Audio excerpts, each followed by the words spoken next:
TV KPM. Assalamualaikum dan salam sejahtera kepada semua calon SPM 2021. Apa khabar adik-adik? Seperti biasa, anda sedang menonton Sukses SPM 2021 Pecutan bersama saya Syamira Nazir, di mana pada hari ini kita akan belajar dan fokuskan teknik menjawab bagi mata pelajaran asuhan dan pendidikan awal kanak-kanak kertas 1. Siapakah guru yang akan bersama dengan kita? Dengar kata beliau mempunyai pengalaman mengajar yang sangat hebat dan luar biasa. Jadi ayo kita saksikan profil beliau.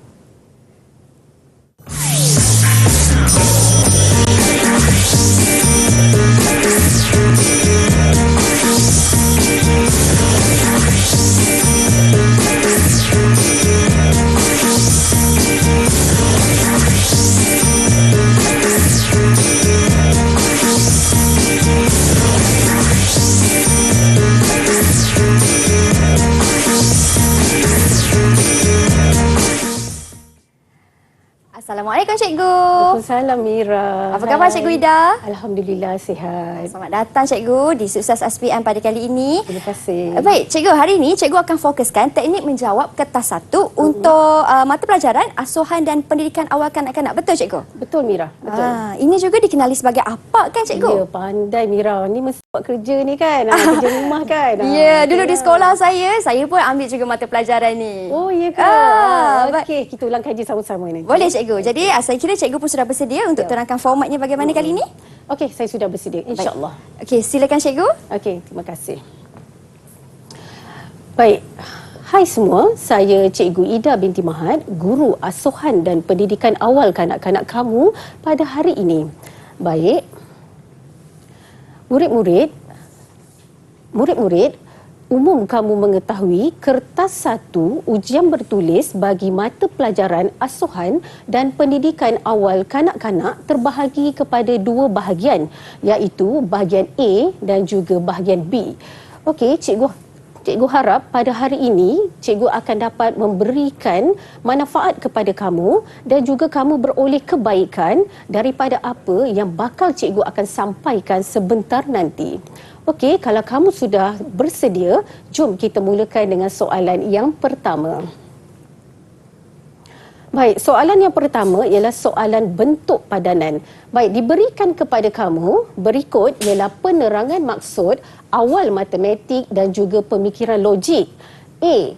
Pemahaman tentang bentuk, kuantiti, ruang, dimensi atau kedudukan, corak, masa, awal nombor, perwakilan nombor dan operasi nombor. Manakala B pula ialah proses berfikir yang berasaskan penakkulan, iaitu memberi sebab atau alasan kepada sesuatu perkara atau memikirkan kesan atau akibat sesuatu perkara. Baik, tugas kamu ialah untuk memadankan penerangan di atas dengan maksud yang betul dengan menulis A atau B dalam ruang jawapan. Baik murid-murid, jom kita lihat jawapan dia dulu. Baik, pemikiran logik jawapan dia ialah B, manakala awal matematik pula jawapan dia ialah A. Baik murid-murid, kalau keluar soalan macam ni, bagi cikgu soalan ini agak bahaya. Kenapa bahaya? Kerana jika kamu salah satu, bermaksud kamu akan salah kedua-dua jawapan dan sekaligus kamu akan kehilangan 2 markah. Jadi di sini betapa pentingnya untuk kamu menguasai dan juga memahami penerangan maksud ataupun definisi. Dan untuk pengetahuan kamu, setiap modul perkembangan kanak-kanak dalam buku teks kamu itu semuanya ada penerangan maksud dan definisi yang tersendiri. Jadi bagaimana kita nak ingat ayat-ayat yang panjang macam ni? Okey, kalau tanya cikgu, kamu binalah kata kunci kamu sendiri. Contohnya lah pemikiran logik. Okey, dalam pemikiran logik ni, apa yang kamu fikirkan? Apa yang kamu terbayang daripada ayat yang panjang-panjang macam ni?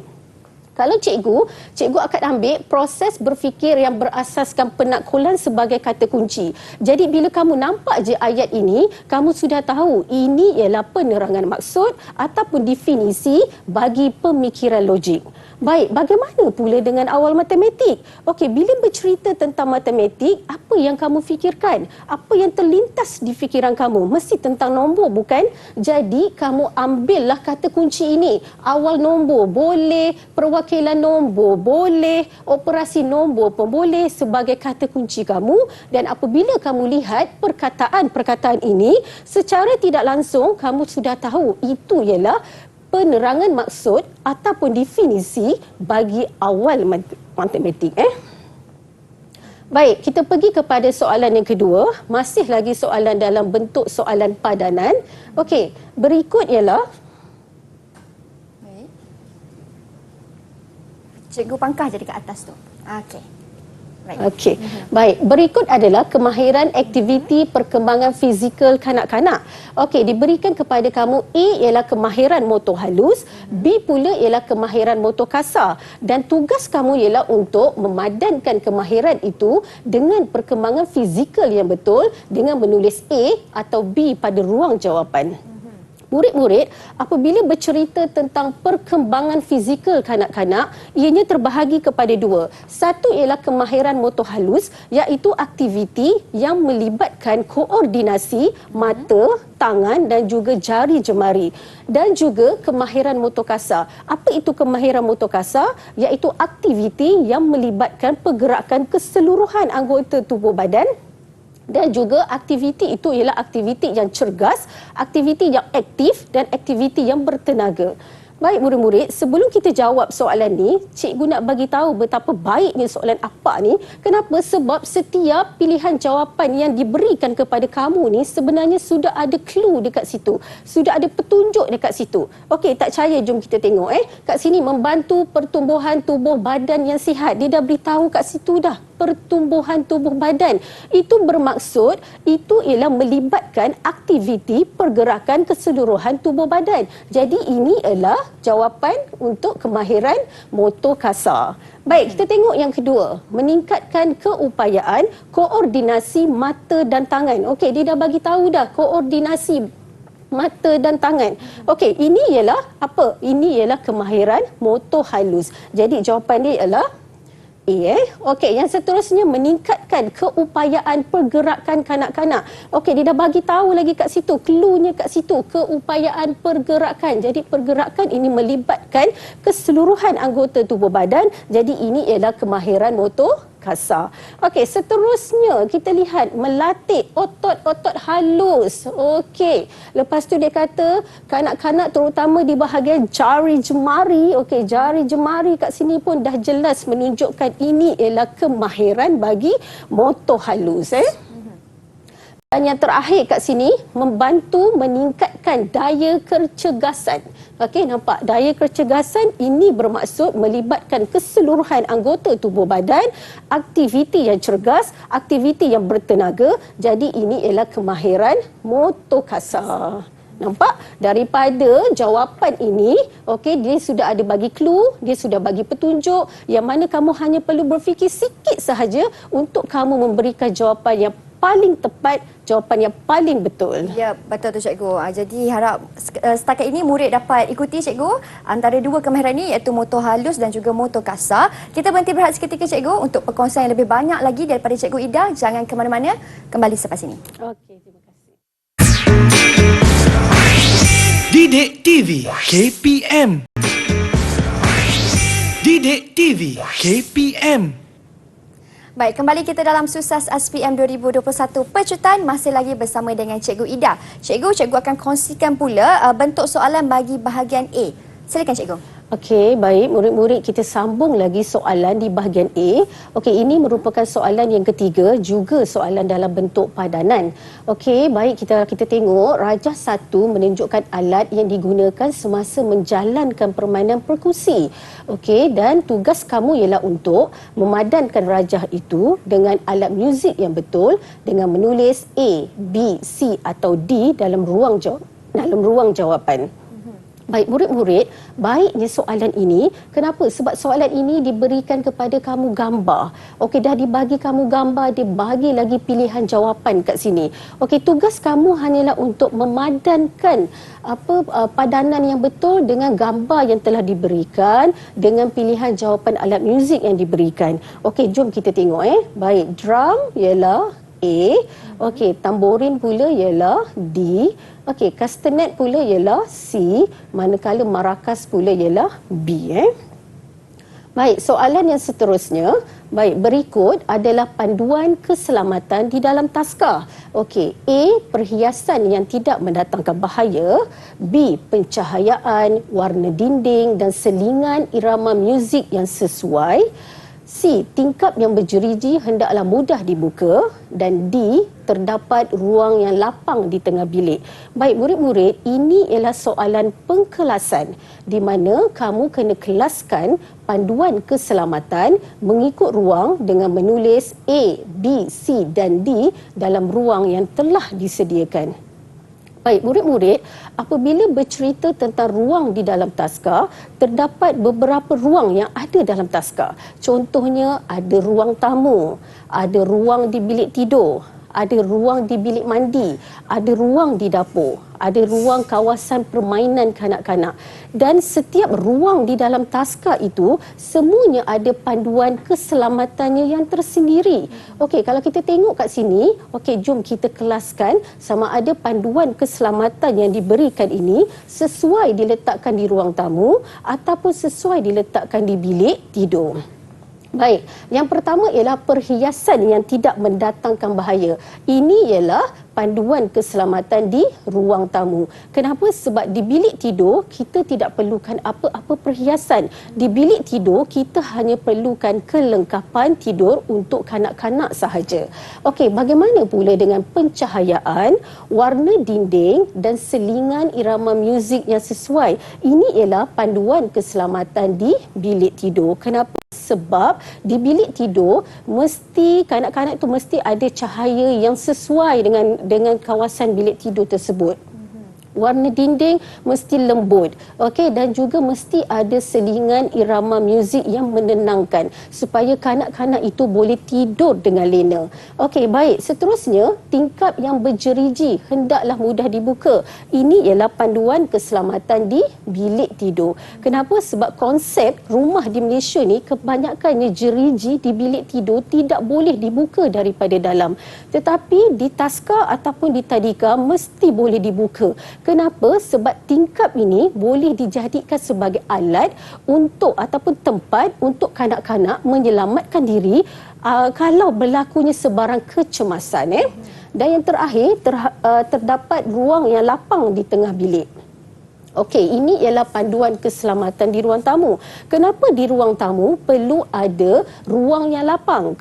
Sebabnya di ruang yang lapang itulah kanak-kanak akan menjalankan aktiviti dan di ruang yang lapang itulah kanak-kanak akan mengembangkan potensi mereka masing-masing. Okey? Baik. Seterusnya kita pergi kepada soalan kelima. Okey, soalan ini dah masuk kepada soalan urutan.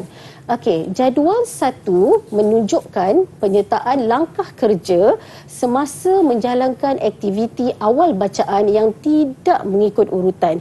Okey, baiknya dia dah bagi kamu penyertaan langkah kerja, tapi sayangnya tidak mengikut urutan. Jadi apa tugas kamu? Tugas kamu ialah kamu kena susun, kemudian kamu kena tulis semula penyertaan langkah kerja itu mengikut urutan yang betul. Okey, jom kita susun sama-sama. Baik, langkah 1 ialah menyediakan bahan untuk menjalankan aktiviti. Okey, apa langkah 2? Langkah 2 ialah memberi salam dan bertanyakan kabar kepada kanak-kanak. Okey, apa langkah 3? Langkah 3 ialah memberi penerangan mengenai aktiviti yang akan dijalankan. Langkah 4 pula ialah menyuruh kanak-kanak membunyikan huruf, manakala langkah kelima ialah memberi pujian kepada kanak-kanak. Baik, murid-murid, sebenarnya ada satu lagi teknik untuk kamu menyusun langkah kerja ini mengikut urutan.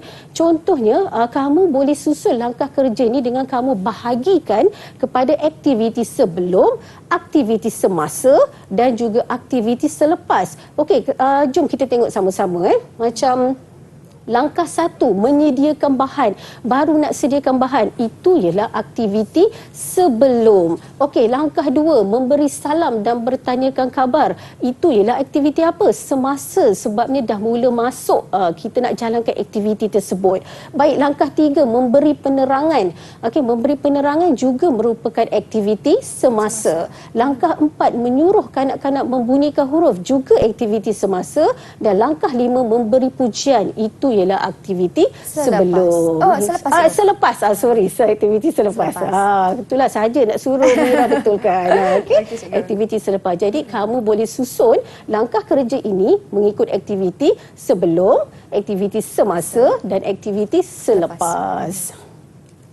Baik, kita teruskan lagi dengan soalan yang ke-6. Masih lagi soalan dalam bentuk urutan. Okey, berikut adalah langkah kerja membuat poster lagu yang tidak mengikut urutan. Baik, dan tugas kamu ialah untuk menyusun langkah kerja itu mengikut urutan yang betul dengan menulis A, B, C, D dan E dalam ruang jawapan yang disediakan. Murid-murid, kalau soalan yang pertama tadi, kamu kena susun, kamu kena tulis semula. Yang ini, kamu masih lagi kena susun, tapi kamu kena tulis semula dalam bentuk A, B, C, D dan E. Baik, jom kita susun sama-sama. Baik, apabila kamu nak menyusun langkah kerja membuat poster lagu, bermaksud kamu kena ingat kembali teknik imbas kembali tu, bagaimana kamu menghasilkan poster lagu bersama-sama dengan kawan kamu di bengkel kamu bagi tujuan modul perkembangan sosio-emosi untuk aktiviti pentaksiran amali kamu. Okey, ingat tak bila nak buat poster lagu tu cikgu akan cakap apa?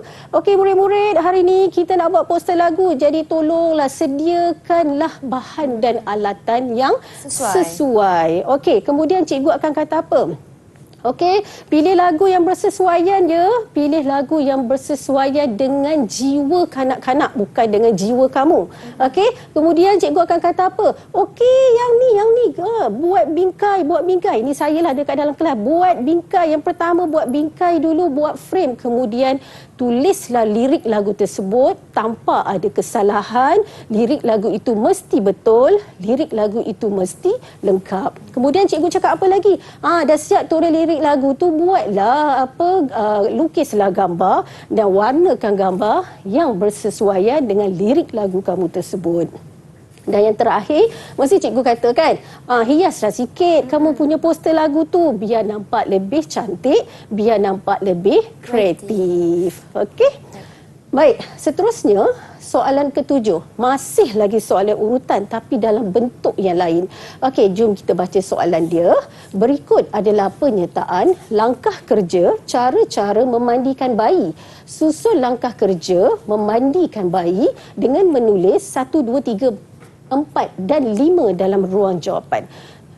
Cikgu nak ulang balik. Soalan pertama, susun dan tulis semula. Soalan kedua, susun dan tulis dalam bentuk A, B, C, D dan E. Soalan yang ketiga, masih lagi bentuk urutan tapi dia suruh tulis dalam bentuk 1, 2, 3, 4, 5. Nampak? Ada banyak cara dia boleh tanyakan kepada kamu. Baik, sebelum kita menyusun cara-cara memandikan bayi, cikgu nak beritahu kepada anda juga terdapat langkah kerja, cara-cara yang mana kamu tidak dinilai dalam pentaksiran amali kamu, tapi kamu belajar secara teori dan soalan itu boleh keluar dalam bentuk soalan urutan seperti ini. Okey, apakah langkah kerja tersebut? Okey, kamu kena ingat langkah-langkah kerja, cara-cara membancuh susu formula. Ingat, ada lagi langkah kerja cara-cara membasuh botol susu. Okey, ada lagi langkah kerja cara-cara menukar lampin bayi. Itu soalan itu boleh keluar dalam bentuk soalan urutan macam ini ataupun boleh keluar dalam soalan bahagian B. Okey, jom kita susun macam mana kita nak mandikan baby ni. Baik, yang pertama ialah kita menyediakan air mandian dalam tap mandi. Okey, kemudian kita meletakkan bayi dalam tap mandi tersebut. Okey, kemudian kita buat apa? Kita basuh membersihkan kepala bayi dengan shampoo dan bilas dengan air yang bersih. Yang keempat, kita digalakkan bercakap dengan bayi semasa memandikannya. Itu untuk perkembangan bahasa bayi tersebut. Yang kelima apa ya, Mira? Kita kena angkat dan lap bayi menggunakan tuala yang bersih dan lembut, ya, cikgu. Betul. Okey, ini ialah cara memandikan bayi yang kelima. Terima kasih, Mira. Sama, cikgu. Okey, baik. Kita teruskan lagi dengan soalan yang ke-8. Ini ialah soalan fakta, betul atau salah. Baik. Persekitaran yang selamat dapat membantu pendidik dan pengasuh memberikan asuhan dan pendidikan yang berkesan. Tandakan right bagi penyertaan panduan keselamatan yang betul di taska dan tandakan X ataupun salah yang tidak berkaitan pada petak yang disediakan. Okey, kalau soalan macam ni, kamu kena baca penyertaan itu betul-betul, baca, kemudian kamu fahamkan. Kalau kamu yakin soalan itu betul, tandakanlah betul. Kalau kamu yakin soalan itu salah, tandakan salah. Tapi kamu kena ingat apa yang cikgu bagi tahu, baiknya soalan apa ini sebab dia ada clue dekat situ. Dia ada petunjuk dekat situ. Tak percaya, jom kita jawab soalan ni bersama-sama. Mari, cikgu. Okey, baik, kita tengok Swiss dan soket elektrik. Tengok kata kunci dekat situ ataupun clue dia boleh dicapai oleh kanak-kanak. Adakah ini panduan keselamatan di taska yang betul? Tak betul, Ya, cikgu. tak betul. Sebabnya kalau Swiss dan soket elektrik itu boleh dicapai oleh kanak-kanak, kemungkinan boleh berlaku kemalangan, kecederaan, terkena renjatan elektrik yang boleh membawa kehilangan nyawa dan juga kecederaan yang parah kepada kanak-kanak tersebut. Okey, kita tengok kepada yang kedua. Jubin lantai tandas jenis, okey, kamu tengok kat sini clue dia dah bagi. Anti licin. Okey, bersih, terdapat pelapik getah. Okey, ini ialah panduan keselamatan yang betul ataupun salah? Yang betul, cikgu. Ya, mestilah betul, Kamira. Sebabnya di bilik air kan, memang keselamatan di bilik air sangat-sangat perlu diutamakan. Okey, seterusnya kedudukan perabot dia kat situ dia cakap berhampiran tingkap. Sesuai ke panduan keselamatan ini? Tak sesuai. Jadi ini salah. Kenapa? Kalaulah kanak-kanak itu panjat, mungkin boleh terjatuh dan boleh mengakibatkan kemalangan dan juga kecederaan. Dan yang terakhir, pemilihan perabot yang tidak berbucu tajam. Nampak tak? Dia dah bagi clue kat situ, dia dah bagi petunjuk kat situ. Jadi ini ialah panduan keselamatan di taska yang betul. Okey. Baik, kita teruskan lagi dengan soalan yang ke-9. Okey, soalan ini ialah soalan sebelum, semasa dan selepas. Okey, berikut adalah penyertaan aktiviti awal bacaan. Okey, diberikan kepada kamu penyertaan aktiviti awal bacaan. Okey, tugas kamu ialah untuk apa? Kamu kena susun balik aktiviti ini tetapi dalam bentuk sebelum, dalam bentuk semasa, dalam bentuk selepas. Dia macam urutan juga, tapi yang ini dia lebih berfokus. Okey, di mana kamu kena susun, bahagikan dia kepada aktiviti sebelum, bahagikan dia kepada aktiviti semasa, bahagikan dia kepada aktiviti selepas. Okey, jom kita tengok jawapan dia. Baik, sebelum merancang aktiviti bacaan yang sesuai dengan perkembangan kanak-kanak. Okey, sebelum lagi memilih dan menentukan ruang aktiviti yang sesuai. Okey, sebelum semasa pula memberikan penerangan aktiviti awal bacaan yang lengkap dan jelas. Okey, semasa lagi memberikan bimbingan dan dorongan yang baik kepada kanak-kanak. Manakala selepas pula memberikan pengukuhan yang sesuai dan mengemas dan membersihkan ruang aktiviti awal bacaan. Murid-murid, cikgu yakin semua cikgu-cikgu apa dia akan cakap, biasakan menggunakan kata kerja di awal ayat. Tolong gunakan kata kerja di awal ayat. Kenapa, murid-murid? Sebab di awal ayat ini, kata kerja di awal ayat ini sebenarnya membantu kamu untuk membahagikan sama ada aktiviti ini berada di sebelum, berada di semasa, berada di selepas. Okey, tak percaya kamu tengok Baik, sebelum. Okey, bila Bila kamu nampak kata kerja, okey, merancang, baru nak merancang, okey, kamu nampak kata kerja memilih, kamu nampak kata kerja menentukan, kamu nampak kata kerja mengenal pasti, kebiasaannya itu ialah aktiviti untuk sebelum. Nampak tak? Okey, cikgu ambil yang selepas Okey, kalau selepas, kata kerja macam mana yang kamu boleh yakin itu berada di selepas, okey? Jadi kamu akan nampak memberikan pengukuhan, membuat aktiviti susulan. Okey, selain itu kamu boleh nampak kata kerja mengemas, kata kerja membersihkan, kata kerja memberikan pujian. Itu termasuk dalam aktiviti selepas. Nampak tak betapa pentingnya kata kerja itu, sebab daripada kata kerja itu boleh membantu kamu untuk memberikan jawapan yang tepat dan betul.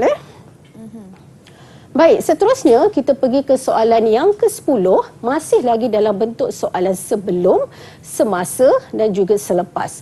Okey, rajah 2 menunjukkan aktiviti lawatan kanak-kanak ke KLCC. Okey, diberikan kepada kamu A, B, C, D, E dan F adalah perancangan panduan aktiviti lawatan sebelum dan semasa. Soalan ni dia tak nak tahu pasal selepas pun. Dia hanya nak tahu pasal sebelum dan semasa sahaja. Jadi tak payahlah fikir pasal selepas tu, okey? Baik. Tugas kamu ialah berdasarkan rajah 2 dan penyertaan perancangan panduan aktiviti lawatan, pilih penyertaan sebelum, okey, dan semasa lawatan dengan menulis A, B, C, D dan E dalam ruang jawapan. Baiknya soalan ini, kenapa? Sebab jawapan F telah pun diberikan. Bila jawapan F telah pun diberikan, kamu hanya tengok A sampai E sajalah. F tu tak payah tutup mata sebab dia dah bagi dah, okey? Dah bagi dah dekat sini.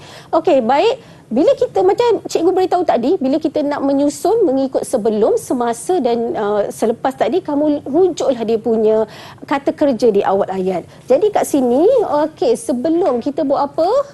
Pemilihan tempat. Okey, baru nak pilih tempat. Okey, yang mempunyai kaitan dengan bidang sasiah, sosio-emosi dan kerohanian kanak-kanak. Okey, apa lagi yang sebelum? Sebelum kita mestilah dapatkan kebenaran daripada ibu bapa dulu kan. Dah dapat kebenaran, okey, dah tahu siapa yang nak pergi.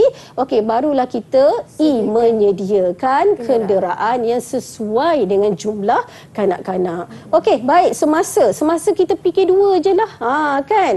Okey, apa yang dulu? Okey, mestilah kita bahagikan kanak-kanak kepada beberapa kumpulan kecil. Okey, dah sampai ke tempat yang dituju, kena bahagikan kanak-kanak kepada beberapa kumpulan kecil. Dan yang terakhir sekali ialah kita memberikan peluang pelibatan aktif kanak-kanak semasa lawatan. Okey, dan soalan terakhir kita untuk bahagian 1 pada hari ini ialah lengkapkan jenis aktiviti awal matematik dan pemikiran logik dalam jadual di bawah berdasarkan alat bantu yang diberikan. Nampak saya cakap baik kan soalan apa ni? Dah bagi alat bantu. Baik. Sebelum kita jawab, bila bercerita tentang awal matematik dan juga pemikiran logik, kamu kena ingat 4 aktiviti. Apa itu? Pengasingan, padanan, aktiviti menganggar dan juga aktiviti menggunakan gadget dan juga permainan interaktif. Kalau kita tengok alat bantu kat sini, ada tak dia cerita pasal gadget? Tak ada, bukan? Ada tak dia cerita pasal permainan interaktif? Tak ada. Jadi buang jauh-jauh jawapan tu, kita tidak akan gunakan. Okey, kita tengok alat bantu ni, betul ke dia membantu? Okey, stokin, mestilah kawan dia kasut. Baju, mestilah kawan dia seluar. Kalau dah berkawan-kawan ni, aktiviti apa? Mestilah aktiviti memadan. Okey. Baik, ini pula butang berwarna. Butang itu ada banyak warna. Okey, kemudian ada gula-gula. Gula-gula tu kamu bayangkan, mesti ada banyak warna, mesti ada banyak perisa, mesti ada banyak bentuk, mesti ada banyak saiz. Okey, diberikan lagi alat bantu Lego. Cikgu, Lego tu apa? Lego tu samalah adik-beradik dia dengan blok. Jadi kalau bercerita pasal blok, mesti ada banyak bentuk, mesti ada banyak saiz, mesti ada banyak warna. Jadi ini ialah aktiviti apa? Pengasingan. Jadi nombor 3 ni nak fikir ke? Tak payahlah fikir lagi kan? Of course lah jawapan dia menganggar. Okey? Wah, baik. Itu dia penerangan yang cukup jelas daripada Cikgu Ida. Sedikit orang kata tips yang Cikgu kongsikan tadi. Ingat murid-murid, Cikgu tekankan bagi penggunaan kata kerja di awal ayat. Ya, betul. Okey, selesai bahagian A. Kita berhenti berehat seketika, Cikgu. Kita kembali selepas ini. Anda di rumah jangan ke mana-mana. Okey. Didik TV KPM.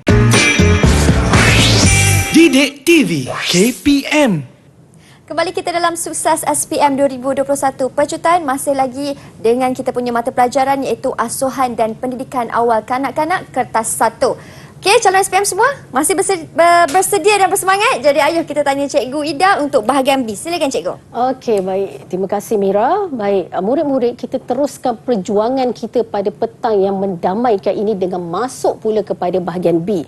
Baik, bahagian B merupakan soalan kebat ataupun kemahiran berfikir aras tinggi di mana soalan ni tak banyak. Hanya 4 soalan saja. Tapi satu soalan 10 markah dan satu soalan itu dipecahkan kepada beberapa bahagian. Nasihat cikgu ialah kamu baca dulu keseluruhan soalan.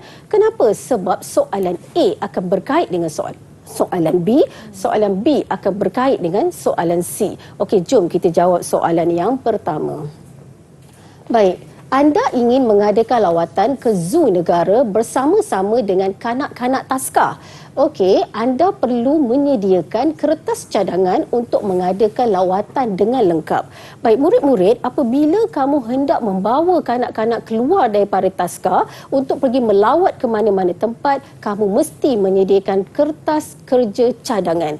Okey, kita tengok soalan yang pertama. Nyatakan 2 maklumat yang perlu disediakan dalam penyediaan kertas cadangan lawatan.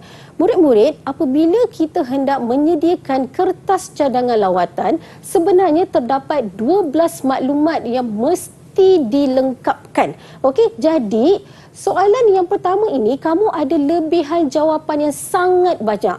Kamu ada pilihan jawapan yang sangat banyak. Jadi untuk soalan ini, kamu sepatutnya tidak boleh salah.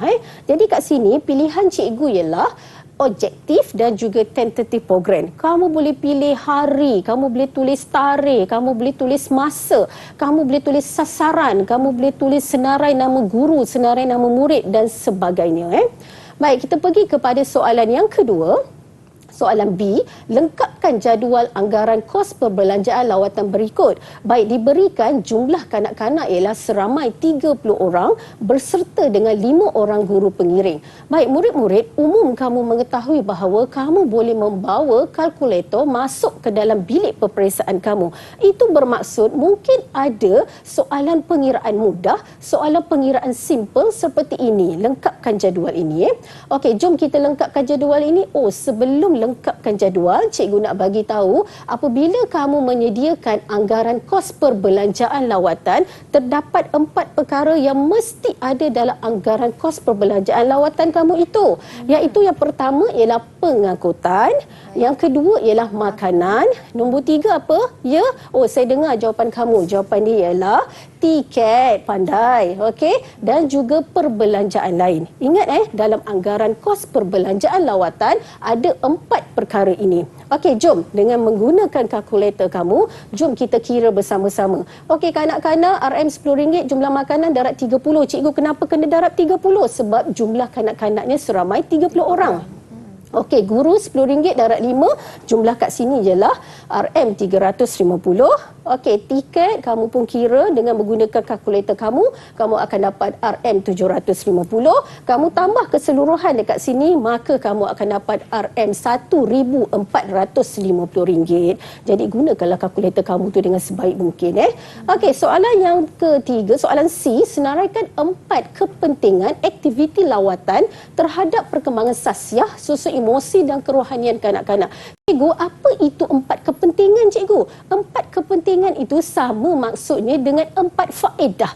Jadi kalau keluar kepentingan, maksudnya 4 faedah. Okey, apa faedah itu? Okey, kamu pun berikan jawapan, memberikan pendedahan dan pengalaman langsung, mempelbagaikan aktiviti, mengeratkan hubungan dengan komuniti dan meningkatkan sosialisasi dalam kalangan kanak-kanak. Cikgu, mana cikgu dapat jawapan yang hebat-hebat macam ni? Kamu pun boleh dapatlah jawapan yang hebat macam ni, sebab semua jawapan yang hebat macam ni cikgu ambil dalam buku teks kamu. Itu sebab cikgu kata berdampinglah dengan buku teks kamu, kerana dia tidak akan mengecewakan kamu, malah dia boleh berikan kamu jawapan yang hebat seperti ini. Baik, kita pergi kepada soalan yang kedua. Okey, rajah 3 menunjukkan bahan masakan untuk menghasilkan hidangan bagi kanak-kanak berumur 3 hingga 4 tahun. Okey, ada gambar bihun kat situ, ada gambar lobak merah kat situ, ada gambar ayam kat situ. Okey, berdasarkan rajah tersebut, berikan 2 contoh hidangan yang sesuai untuk disediakan. Baik, kamu pun masih lagi gunakan balik teknik imbas kembali. Apakah hidangan yang kamu sediakan di bengkel kamu bersama dengan kawan-kawan kamu, menggunakan bihun, menggunakan lobak merah, menggunakan ayam bagi aktiviti pentaksiran amali kamu untuk modul penyediaan makanan bayi dan kanak-kanak. Kamu buat apa? Cikgu, saya ingat cikgu, hari tu kita orang masak bihun goreng dan juga bihun sup. Okey, kita tengok soalan B. Berdasarkan jawapan di 2A, kamu tengok dia berkait. Pilih satu hidangan dan huraikan langkah kerja menyediakan hidangan tersebut. Jadi kamu pilih apa? Saya pilih bihun sup lah cikgu. Kenapa kamu pilih bihun sup? Sebab langkah kerja menyediakan bihun sup ini semua dalam minda saya cikgu. Saya petik jari, saya boleh tulis dengan lengkap. Okey, bagus. Itu satu berita gembira. Okey, kalau kamu boleh tulis dengan lengkap sekalipun, tapi ingat, apabila kita menulis langkah kerja, pastikan langkah kerja itu mestilah lebih daripada 5 atau sekurang-kurangnya 5 langkah. Okey, jangan kurang daripada 5. Baik, yang kedua, okey, walaupun kamu ingat semua langkah itu, pastikan nombor 2, tulis mengikut urutan yang betul. Okey, tulis mengikut urutan yang betul. Dan nombor 3, macam yang cikgu bagi tahu, biasakan menggunakan kata kerja di awal ayat. Contoh kat sini, merendam bihun, mengikis, memotong, memanaskan minyak, memasukkan air, okey, menghias, menabur, itu semua ialah kata kerja. Dan soalan yang terakhir, cadangkan 2 hiasan yang sesuai. Cikgu, boleh tak saya cadangkan bawang goreng dan juga daun sup? Boleh, selagi cadangan kamu itu logik, selagi itulah cadangan kamu itu boleh diterima sebagai jawapan. Okey, kita tengok kepada soalan yang seterusnya. Baik, yang ni ada keratan akhbar. Okey, jom kita baca keratan akhbar ni bersama-sama. Baik, anak melecur teruk di taska. Aduh, mak melecur ni. Okey, seorang bayi lelaki berusia 14 bulan melecur teruk pada bahagian hadapan dan belakang badan, dipercayai terkena tumpahan air panas di sebuah taska di Taman Pertama Buntung dekat sini pagi kemarin. Baik, berdasarkan berita di atas, apakah punca yang menyebabkan kecederaan itu berlaku? Baik, murid-murid, rujuk dalam modul amalan keselamatan kamu, ada 3 punca yang menyebabkan berlakunya kecederaan dan kemalangan di taska. Okey, punca yang pertama itu ialah kecuaian. Kecuaian itu mungkin datang daripada pihak taska sendiri. Mungkin diletak air panas tu, kanak-kanak boleh capai lalu tertumpah ke badan kanak-kanak tersebut. Okey, yang kedua, sifat kanak-kanak itu sendiri. Kenapa sifat kanak-kanak boleh jadi punca? Kerana sifat kanak-kanak tu yang suka berlari-lari dalam taska, sifat kanak-kanak tu yang nakal, dan sifat kanak-kanak yang naluri dia ingin tahu, semua benda dia nak pegang, semua benda dia nak rasa. Jadi boleh menyebabkan berlakunya kemalangan dan kecederaan. Dan yang terakhir ialah peralatan yang berbahaya, di mana peralatan ini tidak disimpan di tempat yang betul dan sepatutnya. Okey, selain kecederaan tersebut, berikan 3 kecederaan lain yang biasa berlaku di taska. Bila sebut taska, bila sebut tadika, memang ada banyak kecederaan dan kemalangan yang boleh berlaku. Kalau kat sini, cikgu pilih tersedak susu, cikgu pilih hidung berdarah, cikgu pilih benjol. Kenapa saya kata cikgu pilih? Sebab ada banyak kecederaan yang boleh kamu senaraikan. Contohnya tercekik, contohnya terjatuh, luka berdarah, terseliuh, digigit haiwan, digigit oleh serangga dan sebagainya. Dan yang terakhir, sebagai seorang pengasuh atau pendidik, apakah rawatan awal yang perlu anda lakukan bagi merawat kecederaan tersebut? Rawatan awal ialah pertolongan cemas. Okey, dan setiap kecederaan dan kemalangan yang berlaku ada rawatan awalnya yang tersendiri. Okey, kalau kat sini yang pertama kamu kena buat apa? Tenteramkanlah dulu kanak-kanak tersebut. Kemudian kamu kena buat apa rawatan dia? Menanggalkan pakaian dan barangan hiasan kanak-kanak.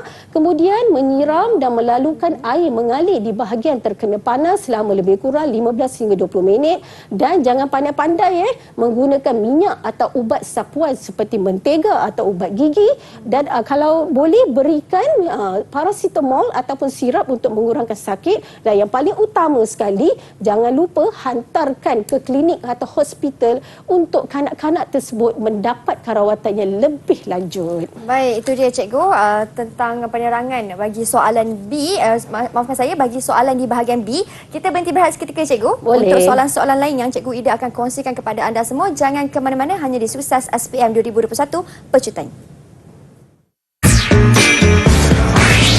Didik TV KPM. Didik TV KPM. Baik, kembali kita dalam Sukses SPM 2021 Pecutan. Masih lagi bersama dengan Cikgu Ida untuk soalan di bahagian B. Silakan Cikgu Ida untuk soalan seterusnya. Okey, baik. Terima kasih Mira. Baik murid-murid, ini soalan yang terakhir di bahagian B yang dapat kita bincangkan pada petang ini. Baik, kita tengok Rajah 2 menunjukkan wabak yang kini melanda seluruh dunia. Okey, ada poster kat situ. Kanak-kanak perlu dilindungi. Jadi kanak-kanak tu pegang poster, lindungi saya juga dari jangkitan COVID-19. Baik murid-murid, cikgu nak beritahu kamu soalan ini tidak ada dalam buku teks kamu. Okey? Tak ada nota pun pasal COVID-19 ni dalam buku teks kamu. Tapi soalan ini sebenarnya ni soalan aplikasi. Jadi dia menguji pengetahuan kamu, tentang wabak yang melanda bukan sahaja di negara kamu, malah di seluruh dunia. Dan wabak ini bukan sahaja menjangkiti orang dewasa, malah ia juga menjangkiti kanak-kanak yang tidak berdosa. Jadi soalan yang pertama, apakah simptom-simptom kanak-kanak dijangkiti COVID-19? Cikgu, apa maksud simptom-simptom ni? Okey, simptom-simptom ni sama maksudnya dengan tanda-tanda. Jadi apakah tanda-tanda kanak-kanak dijangkiti COVID-19? Sebenarnya ada banyak tanda, ada banyak simptom. Tapi sebelum tu kan cikgu nak bagi berapa simptom ni cikgu? Tak ada beritahu pun nak 2 ke, nak 3 ke, nak 4 ke. Okey. Tips dia, tengoklah jumlah markah. Jumlah markah dia berapa? 2 markah. Jadi bermaksud kamu bagilah sekurang-kurangnya 2 tanda, 2 simptom. Bagi lebih boleh tak cikgu? Boleh, bagi lebih pun boleh. Okey, kita tengok sebenarnya ada banyak tanda yang boleh kamu jadikan sebagai pilihan jawapan kamu. Okey, tanda-tanda ataupun simptom-simptom kanak-kanak tersebut ada demam, batuk, cerit-berit, kesukaran bernafas, kelesuan, tidak aktif ataupun sawan. Baik, kita pergi kepada soalan yang seterusnya. Okey, terangkan 2 faktor yang menyebabkan kanak-kanak mudah dijangkiti penyakit ini. Kenapa kanak-kanak yang tidak berdosa juga boleh dijangkiti wabak COVID-19 ni? Okey, sebelum tu ada perkataan terangkan. Bila ada perkataan terangkan, bermaksud jawapan kamu mesti ada satu jawapan, mesti ada satu penerangan. Okey, kalau kat sini, apa faktor pertama yang kamu berikan? Kamu kata kawasan yang sesak. Itu jawapan kamu. Okey, berikanlah sedikit penerangan agar pemeriksa tu faham kawasan sesak yang macam mana boleh menyebabkan berlakunya COVID-19. Jadi kamu kata kanak-kanak berada di dalam kawasan sesak yang dipenuhi dengan orang ramai seperti di pasar raya dan pusat membeli belah. Okey, faktor yang kedua, kamu kata kamu berikan jawapan kamu kontak rapat. Okey, terangkanlah bagaimana kontak rapat itu boleh menyebabkan kanak-kanak dijangkiti penyakit COVID-19. Kamu kata kanak-kanak, penerangan kamu, kanak-kanak mendapat jangkitan COVID daripada kontak rapat seperti daripada ibu bapanya ataupun daripada ahli keluarga yang lain. Okey, dah duduk serumah bukan? Jadi terkena jangkitan COVID daripada ahli keluarga itu sendiri. Okey, dan soalan terakhir kita pada hari ini. Sebagai seorang pendidik dan pengasuh, terangkan 2 amalan yang perlu diterapkan kepada kanak-kanak di taska bagi mencegah penularan wabak ini. Murid-murid, ibu bapa tetap perlu pergi bekerja walaupun wabak ini sedang melanda, dan kanak-kanak tetap perlu pergi ke taska walaupun wabak ini sedang melanda. Jadi tugas kamu di taska, di tadika perlu terapkan amalan ataupun cara ataupun apa kaedah yang boleh kamu gunakan bagi mencegah penularan wabak ini. Jadi ingat, okey, ada terangkan. Jadi bila terangkan mesti ada jawapan. mesti ada penerangan. Okey, yang pertama kamu kata memakai pelitup muka. Itu jawapan kamu. Bagilah penerangan sikit pelitup muka yang macam mana. Jadi kamu bagi penerangan, meminta kanak-kanak sentiasa memakai pelitup muka yang sesuai dengan cara yang betul. Baik, nombor 2, kamu kata kerap mencuci tangan. Itu jawapan kamu. Bagi sedikit penerangan. Okey, kamu kata meminta kanak-kanak mencuci tangan dengan betul menggunakan sabun atau memakai pensanitasi tangan ataupun hand sanitizer lah. Okey, dan saya bagi satu lagi ekstra jawapan pilihan. Okey, kamu boleh bagi penjarakan sosial. Okey, terangkan penjarakan sosial yang macam mana? Kamu kata memastikan kanak-kanak menjaga penjarakan sosial sekurang-kurangnya 1 meter dengan kanak-kanak yang lain. Wah, okey. Kalau macam inilah contoh jawapan yang telah diberikan cikgu, confirm markah penuh. 4 Ya, markah. 10 markah ni. Kalau 10. campur semua Betul. 10 markah. Baik cikgu. Kita pun dah berjaya jawab ke semua soalan cikgu di bahagian A dan juga di bahagian B. Adakah sedikit tips dan juga kata-kata semangat daripada cikgu khas untuk semua calon SPM 2021 yang mengambil mata pelajaran ini? Silakan. Baik, murid-murid, di mana ada kemahuan, di situ ada jalan. Jadi teruskan berusaha kerana kalau tidak dipecahkan ruyung, manakan dapat sagunya. Ingat murid-murid, sesal dahulu pendapatan, sesal kemudian tidak berguna. Oleh itu, ciptakanlah sejarah terindah dalam hidup kamu untuk SPM tahun 2021. Ingat temujanji kita hari Selasa 29 Mac jam 2.30 petang hingga 4.30 petang di mana? Di bilik peperiksaan kamu. Jangan lupa bawa kalkulator dan juga pensel warna. Good luck semua. Good luck semua. Selamat maju jaya kepada semua calon SPM 2021 dan ingat pesan cikgu, berdapinglah dengan buku TAIS untuk anda dapatkan jawapan yang hebat dan tepat. Terima kasih banyak-banyak Cikgu Ida atas Sama-sama, perkongsian Mira. pada hari ini. Terima kasih juga kepada semua. Semoga kejayaan milik anda. Kita jumpa lagi. Assalamualaikum dan salam sejahtera. Bye.